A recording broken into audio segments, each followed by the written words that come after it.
He asked how to take on investors and when to take them on.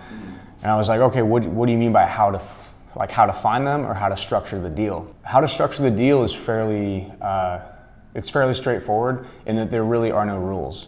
Like whatever deal you and the investor make up is totally up to you. There's very few regulations depending on the industry, but for the most part, if somebody wants to hand you $1 million check and say, hey, good job, here's $1 million, you don't need to pay me back, they can do that. And now you get into like taxes and things like that. You have to structure the deal to where you don't end up paying, $500,000 in taxes just for that check.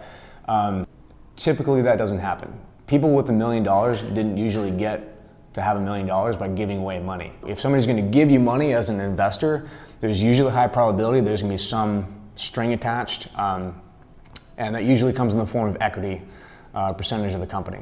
Sometimes it's worth it, sometimes it's not. It depends on the personalities involved, on the investor, on the backgrounds of each. The biggest thing though is what has that guy done previously? What are his previous successes? What are his previous failures? What did he learn from those failures? A failure is not necessarily a bad thing. A failure is a learning point. It's only a failure if you don't learn from it and if you keep making the same mistakes. But failure is the best tool. In fact, I don't even look at it as failure. I hate that word.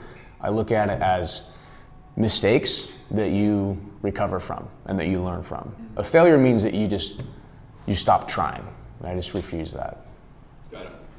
Would you suggest going through the legal channels if you were to do any of this stuff, or would you just be like, hey, interface directly and structure the deal however you would want to?